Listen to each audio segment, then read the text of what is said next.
Bryan, it's lovely to see you. You're speaking to me from Las Vegas, where you're putting on all your shows. How's it going? How's the tour going? What's it like to perform to post-pandemic audiences?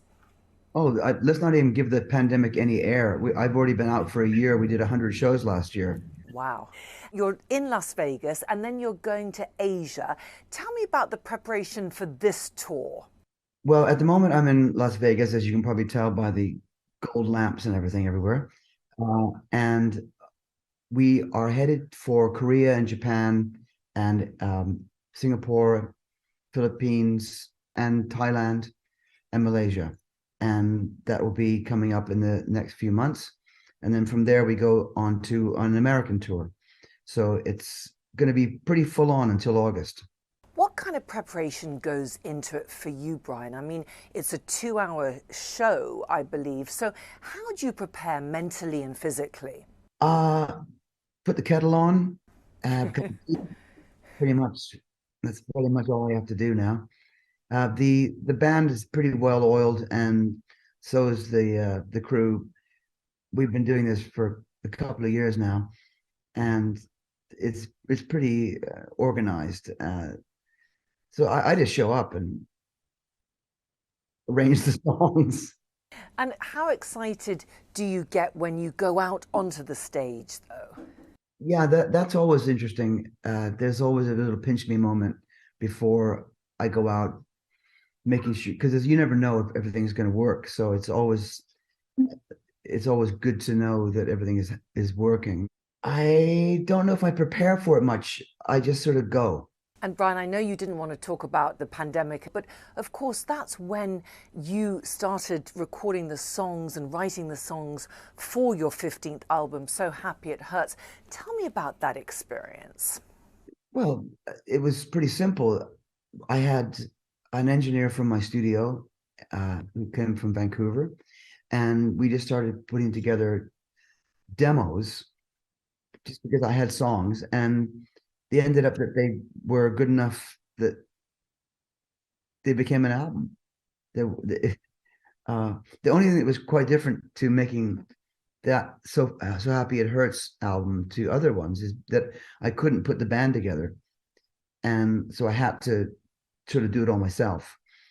And I would just sort of spend time working on the drums, and I would do the bass, and I'd do the guitar, and then rearrange it and make a song. Well, I did want to ask you about the title track, the video, only because it starred your amazing mother and your dog I saw, and it was just wonderful. And I believe, Bryan, she's 94 years young. What was that like to make it with her? Oh, and this is great.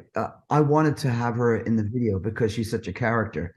And as you can probably tell, if you watch the video, she doesn't need any direction. And she sort of showed up looking like that. So it was quite funny. I love having her around. In fact, she's here with me in Vegas at the moment. And she's giving me 95. I mean, that's pretty good innings. How important is it for you to have her with you, and how proud is she of you and everything that you've achieved so far, which is obviously so much? Well, I sort of credit her for being able to allow me to be free and to be the musician that I am, because without her support in the early days, and I don't mean so much even financial, just the fact that she just let me go, that was everything. And she'll always say, "Oh, I didn't do anything," but that was a lot because people need to be able to follow their dream. And even though I didn't have a real plan, I just loved the idea of being able just to do exactly what I wanted. So I just started playing music. And of course, So Happy It Hurts, it's upbeat. Does it reflect the place that you are, the happiness that you are experiencing in your life? Yes, it is very much about that. And I mean, the idea of the title of the song had been kicking around for quite a while. And you can't do a song called So Happy It Hurts and not have a happy sounding song. So it was really about just trying to find the chords that were going to work for it.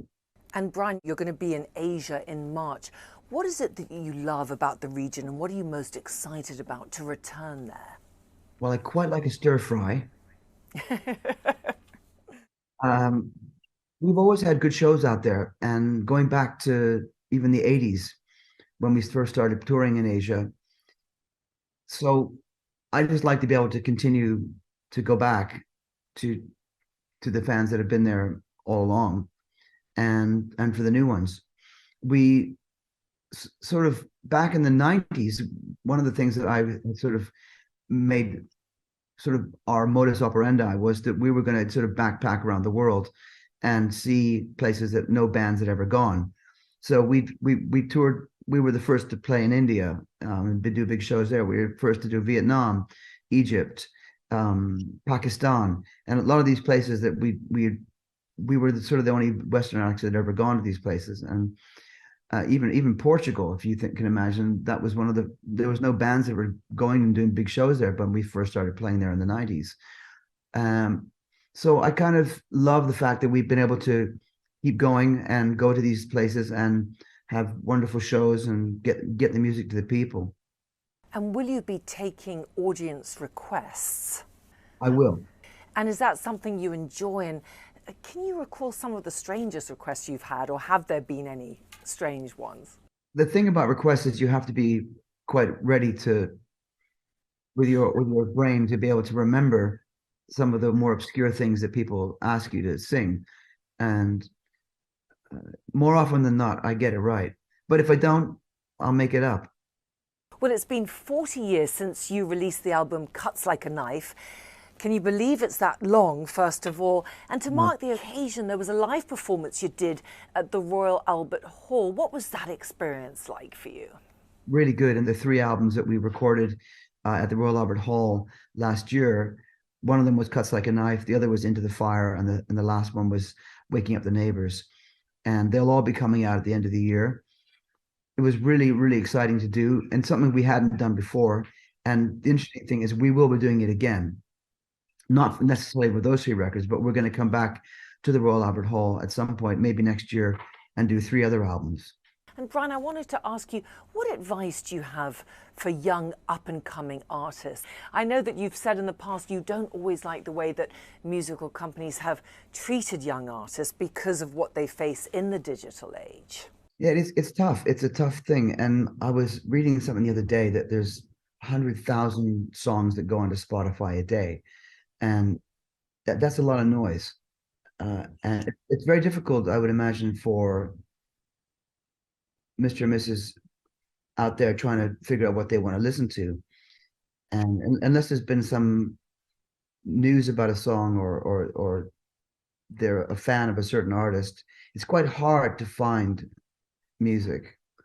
Um, Especially all with all that. I mean, that's almost a million songs a week. I mean, how could you possibly work it out? But somehow or another, it does work. And this is another reason why, if I was going to give any artists any advice, I would say try and put a band together and get out and play to the people, because at the end of the day, that's what you want. You want people to hear you, and there's no better place to hear music than live. Well, Bryan, your fellow Canadian, Justin Bieber, just sold his back catalogue. Is this something that you would consider? And what do you think about what he's just done? I imagine he probably thought it was the right time for him. He's a lot younger than I am, and I even though I've been offered to sell my songs and my music, I haven't really entertained it 100% because I'm not ready to do that. And I might one day. I've watched a lot of my colleagues sell up, and it might be, but I don't know. I'm quite happy with sort of just bumbling along, trying to work it out myself at the minute. What do you think the secret is to your incredible success? I mean, when you were that 15-year-old playing in the bars, could you ever have imagined what you would achieve today? No, at that age, I don't think I was thinking more about what was going to have for supper, really. And I didn't really think about the big picture. There was a defining moment where when I was in the bars playing with the band. And I remember the guitarist came to me and he said, you know, where are we going to go do what we do next? I said, if we're going to do anything, we need to write our own music. And he looked at me and said, you do it. And so I did. And I have to sort of give him a nod because that was really, it was sort of a backhanded push into what I'm doing now. And of course, you've won so many awards and accolades. What does the recognition mean to you? A great deal. And most recently, we've been nominated for a Grammy for So Happy It Hurts in the rock category, which is really exciting. And I think it means something in the sense that it's nice that your peers are recognizing your work, and it does have value. Well, Bryan, thank you so much for talking to me. Best of luck with the rest of the tour. Hope you enjoy it. And it's been lovely to talk to you. Lovely. Thank you, Tania. Thank you very much. Nice to see you.